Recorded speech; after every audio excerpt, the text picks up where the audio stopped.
इधर देखो, यहां देखो, सब लोग सुनो। तो हरपाल नाम के एक भक्त थे भगवान के,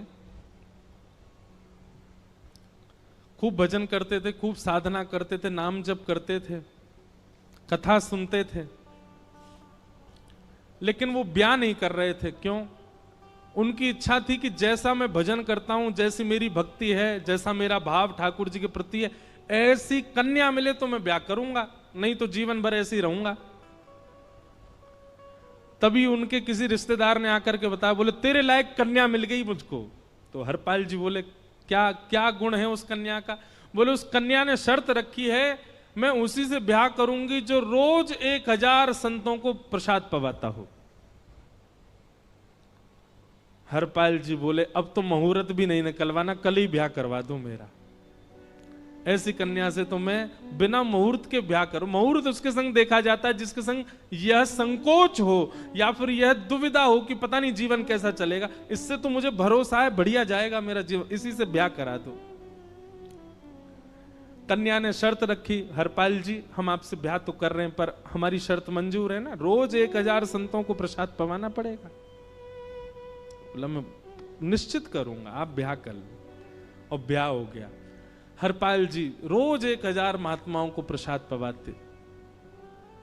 अब देखो, अगर कोई संकल्प ले ले कि मैं 1000 महात्माओं को प्रसाद पवाऊंगा, अगर 100 महात्मा ज्यादा बढ़ जाएं, 200 महात्मा ज्यादा, उनको मना करेगा क्या? वो तो फिर अपराध बनेगा उससे। प्रसाद पवाने का संकल्प लिया तो जितने आए सबको बैठाने की जिम्मेवारी उसकी। ऐसी कथा में भी होता है, कथा में जितने लोग आए सबका स्वागत होना चाहिए, सबके लिए स्थान पर्याप्त होना चाहिए। कई जगह प्राइवेट कथा करा, हम तो मना कर देते, मत कराओ भैया, आपको अपराध लगेगा। क्यों? वैष्णव को पता चला कि कथा हो रही, वो सुनने आ गया, जगह नहीं मिली या फिर वो बैठ नहीं पाया, तो खाली रहे भले ही स्थान, पर फिर भी स्थान बड़ा रखो ताकि कोई भी आए तो कोई रहे ना कथा से, नहीं तो कथा कराने वाले को अपराध लगता है। वैष्णव बिना सुने चला गया। तो हरपाल जी ने नियम ले लिया, रोज 1000 महात्माओं को भोजन कराते। अब 1000 की जगह कभी कभी 1200 भी हो जाते, 1300 भी हो जाते, 1500 भी हो जाते। लेकिन हरपाल जी करते कुछ नहीं थे, कमाई का कोई जरिया नहीं था, केवल दादा परदादाओं की पुश्त से जो उनके पुश्तैनी धन था उसी को ही खर्च करते जा रहे थे। 1 साल तक बढ़िया चला, 1.5 साल बढ़िया चला, लेकिन 1.5 साल बाद धीरे धीरे धन खत्म होने लगा। जैसे ही धन खत्म होने लगा, हरपाल जी बड़ी चिंता में आ गए, क्या करें। पत्नी को नहीं बताते थे। क्यों? बोले इससे तो शर्त लगी, इसको क्यों बताऊं अपना दुख, इससे तो शर्त मेरी यही शर्त थी कि रोज 1000 संतों को भोजन कराना। तो हरपाल जी ने बाहर जाते और दुकानदारों के यहां से जाकर के कर्जा लेने लगे। वो पुराने संपन्न थे तो किसी ने कर्जा देने से मना भी नहीं किया, सब देने लगे, बोले ले जा। इतना कर्जा कर लिया, 6-7 महीने तक कर्जे में भी उनके संत सेवा बंद नहीं हुई। 6-7 महीने बाद मांगने वालों ने मांगना शुरू किया, बोले हमारा दो, हमारा दो, हमारा दो। किसी का नहीं दे पाए तो पूरे नगर में ये हो गया कि भैया हरपाल जी अब पहले जैसी स्थिति में नहीं है, कर्जा इनको देना बंद करो, ये देते ही नहीं है पैसा लौटा करके। सब बिगड़ने लगा, धन नष्ट हो गया, इज्जत चली गई, लेकिन उनकी संत सेवा नहीं रुकी, रोज संत सेवा करते। एक दिन मन में विचार करने लगे, अब क्या करूं, अब तो मुझे कोई कर्जा भी नहीं देता,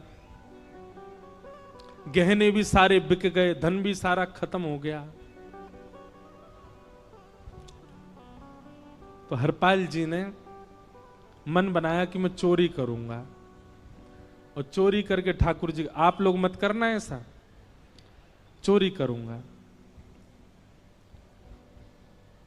हरपाल जी चोरी करने जाने लगे, लेकिन हरपाल जी का नियम था कि वो किसी के धन की चोरी नहीं करते थे। संपन्न लोगों के घर में जाते थे और उनकी रसोई घर की सामग्री चुरा लाते थे, चीनी, दाल, आटा, चावल, मूंग, नमक, मिर्च, ताकि भंडारा हो जाए सवेरे। इस प्रकार महाराज चोरी होने लगी। एक घर की हुई, दो घर, अब तो हल्ला होने लगा। बोले कि घरों की सामान राशन चोरी हो जाता है। वो बड़ा विचित्र चोर है, धन नहीं चुराता है, राशन चुरा के भागता है। ऐसी चोरी होने लगी महाराज। अब तो लोगों ने अपने अपने घरों में पहरेदारी शुरू कर दी कि चोरी ना हो। तो हरपाल जी को और दिक्कत होने लगी, क्या करें, कैसे करें।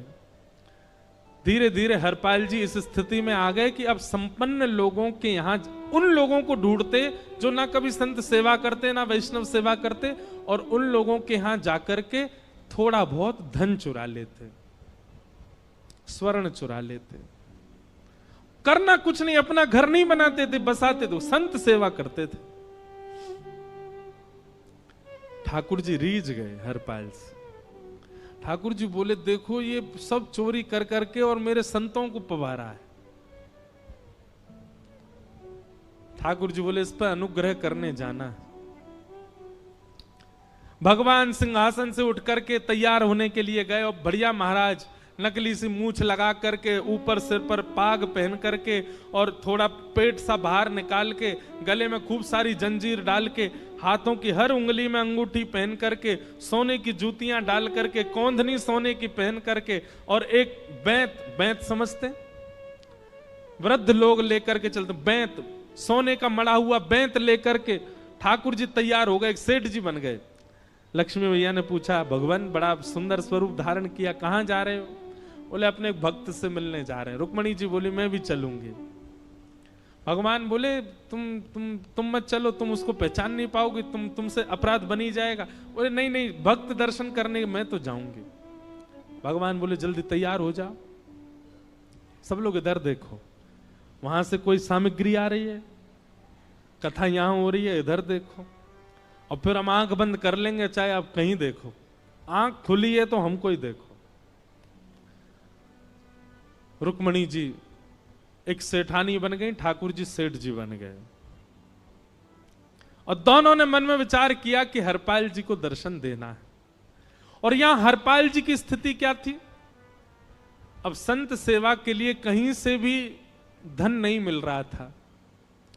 तो हरपाल जी एक मार्ग पर जाकर के बैठ गए और सोचने लगे, कोई धनवान यहां से निकलेगा तो उसको लूट लूंगा, और लूट के भाग जाऊंगा, सारा धन संत सेवा में लगा दूंगा। तभी उस मार्ग पर कोई और तो आया नहीं, ठाकुर जी सेठ बन करके आ गए। और महाराज खूब सारे गहने पहन करके, पाग बढ़िया सोने की जड़ाऊ पाग पहन करके, ऐसे वस्त्र पहन करके, और छम छम करते चलते आ रहे हैं। उन गहने ही बज रहे हैं ठाकुर जी के।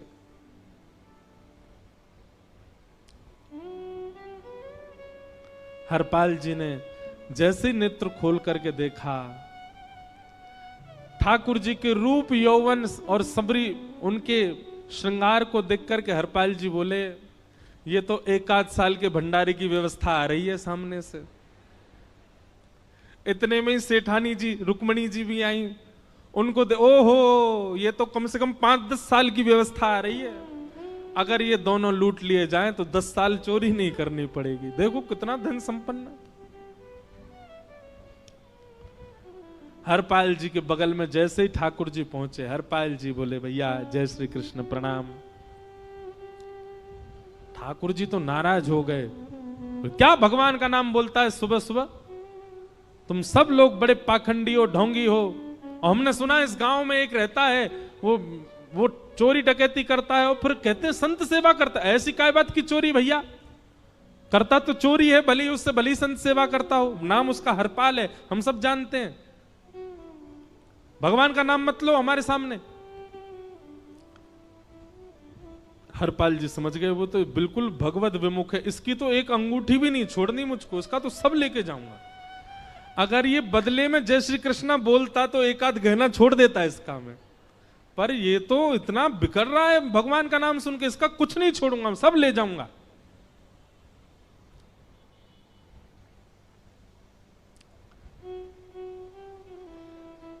हरपाल जी बोले, हाँ भैया, एक रहता तो है डकैत इस गांव में, और उसका कोई पता नहीं है, वो कभी भी आ जाता है। लेकिन एक मार्ग जंगल में होकर के है, उसमें गांव में नहीं जाना पड़ता। जंगल से गुप्त चुप निकल करके पूरे गांव पार हो जाएंगे, आप शहर पहुंच जाओगे। उसका रास्ता मुझे ही पता है। सेठ जी बोले तो तुम हमको पार करवा दो। हरपाल जी बोले मैं पार तो करवा दूंगा, लेकिन भगवान मेरे घर कुछ मेहमान आए हैं, उनके भोजन आदि की व्यवस्था के लिए मैं तो बाजार आया था, मेरे पे धन नहीं है। आप यदि मुझको कुछ दे देंगे तो मैं घर पर व्यवस्था करके आऊंगा, तुरंत आपको लेकर के गांव पार करवा दूंगा। ठाकुर जी ने उसको कुछ सोने की मोहर दे दी, बोले लो तुम अपने घर की व्यवस्था कर आओ। हरपाल जी ने सामग्री खरीदी, घर पर पहले व्यवस्था करके आए। बोले आज की व्यवस्था हो जाए, क्योंकि आज तो 10 साल का सब चोरी करना समय लगेगा। पत्नी से कहा भोजन प्रसादी बनाओ, संतों को पवाओ। संत पूछेंगे मैं कहां है, तो कहना कि आप लोगों की 10 साल की व्यवस्था करने गए आज। हरपाल जी लौट करके आए और सेठ जी से कहा आइए आइए चल दीजिए मेरे साथ और हमारे संगी चलना बिल्कुल। ठाकुर जी रुक्मणी जी चलने लगे। जैसे ही विहंगम जंगल में पहुंचे, भयंकर भयावह जंगल, बीच जंगल में जैसे ही पहुंचे, हरपाल ने पीछे मुड़ करके देखा, दोनों चले आ रहे हैं। तुरंत महाराज वो तो अपने रूप में आ गया, शेर की तरह गर्जना करने लगा, अपनी लाठी धर दी सामने और अपने सिर का स्वाफा निकाल करके सामने बिछा दिया। भगवान जो सेठ जी के रूप में आया, भगवान बोले भैया ये क्या कर रहे हो? बोले मैं ही हरपाल हूं। सारे सामग्री निकालो, डाल दो यहां पे, एक चीज भी मत छोड़ना, नहीं तो तुम जानते नहीं हो तुम्हारा क्या करूंगा। ठाकुर जी तो थर थर कांपने लगे। रुक्मणी जी बोली देखो कैसा नाटक कर रहे हैं। रावण के आगे नहीं डरे थे, कुंभकर्ण के आगे नहीं डरे, हिरण्यकश्यप के आगे नहीं डरे, और वो हरपाल के आगे ऐसे कांप रहे हैं। भगवान तो मन की सब समझ जाते हैं, कौन ही मारने, वो तुम भी कांपो क्यों? बोले भक्त है भैया, ये हमारो भक्त है। अनुब्रजाम में हम नित्यम पूये ये तन्य रेणु भी, इसने हमारे लिए सब गवा दिया, हमारे वैष्णव संतों के लिए सब लुटा दिया, इसके आगे भयभीत होने में कोई लज्जा नहीं। लक्ष्मी नारायण दोनों कांप रहे हैं और हरपाल कह रहा सब निकालो। ए सेठानी जी कान के कुंडल उतारो। कान कुंडल उतार दिए, नाक की नथनी उतार दी, सब उतार उतार के धर दिए, हाथों के सब कड़ूला आदि भी धर दिए। भगवान ने भी अपने सब उतार। बोले बैंत कहां लेके जा रहे, उसको भी धर दो। बोले अरे भैया बुढ़ापे की लाठी, हम गिर जाएंगे। बोले कुछ नहीं गिरोगे, धर दो इसको। जीवन में कभी राम ना, जय श्री कृष्ण बोलने पे चिल्ला रहे थे मुझ पे, रखो इसको यहां पे, सारा धर दिया। बोले बहुत बढ़िया हो गया, अब 10 साल की व्यवस्था हो गई। इतने में भगवान की कनिष्ठ उंगली में एक अंगूठी थी। हरपाल बोला ये कहां बचा के ले जा रहे हो, उसको दो। बोले अरे भैया ये तो बहुत बचपन की हमारी अंगूठी है और ये आज तक हमारी निकली नहीं है और ये निकल ही नहीं पाएगी, इसको बाहर हम निकाल ही नहीं सकते, इसको तो रहने दो हमारे पास। बोले तुम क्या जानो, इस अंगूठी से कम 1 हफ्ता संत भोजन होगा और तुम पे तो दया करनी नहीं है। चिल्लाए थे मुझ पे जय श्री कृष्ण बोलने पर, निकालो इसको। भगवान खूब प्रयास करें, वो नहीं निकले तो हरपाल जी ने उंगली पकड़ी, बोले इसको काट देता हूं मैं, तुम्हारे पास उंगली रहने का कोई काम नहीं है, तुम उंगली से करते ही क्या हो। और महाराज जैसे ही उंगली पकड़ करके काटने का मन किया, वो काटने ही वाले थे, इतने में ही द्वारिकाधीश भगवान शंख चक्र गदा पद्म धारण करके प्रकट हो गए सामने। रुक्मणी जी महालक्ष्मी के रूप में प्रकट हो गई और दोनों ने अपने अंक में हरपाल को भर लिया। हरपाल जी समझ नहीं पा रहे ये क्या हुआ, दूर हटे। बोले नाथ, बोले हम साक्षात द्वारिकाधीश, ये साक्षात रुक्मणी तुम्हारी भक्ति से प्रसन्न होकर तुमको दर्शन देने आए हैं। हरपाल जी घुटने के बल बैठ गए, रोने लगे, सर रख दिया चरणों में, पटकने लगे। बोले नाथ, मैंने अपने नाथ को लूटा, आज मैंने अपने स्वामी के साथ डकैती कर रहा था, मैं अपने स्वामी की उंगली काटने पर मजबूर हो गया था, इसका मतलब तो मैं पापी हूं। मेरा पाप इतना प्रचंड हो गया कि मैं आपके रूप को नहीं पहचान पाया। भगवान ने हृदय से लगा, नहीं हरिपाल, तुमने कभी अपने लिए प्रयोग थोड़ी किया। तुम्हारी पत्नी भूखे सो जाते हो, लेकिन संतों को भूखा नहीं जाने देते। ठीक है, उसके लिए भले ही तुमने वह गलत मार्ग अपनाया जो नहीं अपनाना चाहिए था, परंतु उसमें उद्देश्य कोई और तो नहीं था, मेरे जनों की सेवा ही तो थी, मेरे वैष्णवों की सेवा। और देखो हरपाल, एक मेरी बात सुनो, आज तुम्हारे मन में ग्लानि होती है कि तुमने दूसरों का धन हड़प करके और उससे संत भोजन कराया। वास्तव में इसका विधान शास्त्रों में यह बताया गया, जिसके धन से भोजन बना और संतों ने पाया, परोसा भले ही किसी ने भी हो, कार्यक्रम भले ही किसी ने भी कराया हो, पर धन जिसका लगता है पुण्य उसी को मिलता है। तुमने तो अपने गांव के, शहरों के उन लोग जो कभी संत सेवा नहीं करते थे, उनके धन चुरा चुरा करके उनको पुण्य बांटा है। तुमने कुछ गलत नहीं किया है। हां, अपने प्रयोग में यदि लेते तो पाप हो जाता, लेकिन तुमने तो एक रत्ती भी अपने प्रयोग में नहीं ली, सब संतों में लगा दी, और जितने लोगों का धन चुराया उन सबको पुण्य प्रदान कर दिया। हम तुमसे बड़े प्रसन्न हैं। हरपाल जी चरणों से लिपट गए, बोले नाथ आप बड़े कृपालु, बड़े दयालु। भगवान बोले अब हमने दर्शन दे दिया, अब हम जाएं। और सुनो, ये सारा धन हमने दिया है, 10 साल का नहीं होगा इससे। तो बोले जब तक तुम जीवित रहोगे तब तक की सेवा बनेगी, इससे संत सेवा चलती रहेगी। ये सारा धन आभूषण हम लेकर के इसीलिए आए थे, ताकि तुमको अब कभी किसी से मांगना ना पड़े, किसी से हड़पना ना पड़े। भगवान जाने लगे तो हरपाल जी चरणों में गिर गए, बोले नाथ आज मैं आपके दर्शन कर पाया, मैं संत सेवा कर पाया, इसमें सबसे बड़ा योगदान मेरी पत्नी का है। उसने नियम नहीं बनाया होता तो शायद मैं कभी ऐसा नहीं करता। आप उसको दर्शन दिए बिना जाएंगे, मैं उसको क्या बताऊंगा? मैं उससे जाके कह भी नहीं पाऊंगा कि आप मुझे मिले, और उसकी वजह से आप मुझे मिले हो, कृपा कर उसको दर्शन दे दीजिए। ठाकुर जी बोले ठीक है। तुरंत लक्ष्मी नारायण भगवान ने छोटे छोटे बालकों का रूप धारण कर लिया और हरपाल जी की गोद में बैठ गए, और हरपाल जी अपनी गोद में लेकर के ठाकुर जी को घर पर आए, और आकर के अपनी अरे सुनो देखो कौन आए हैं। जैसे बाहर आकर के देखा तो नन्हे से ठाकुर जी, नन्ही से रुक्मणी जी गोद में बालकों की भांति बैठे हैं। बोले अरे इतने सुंदर सुंदर बालक। बोले बालक नहीं है, ये साक्षात जगन्नाथ भगवान, साक्षात रुक्मणी जी, साक्षात द्वारिकाधीश हैं।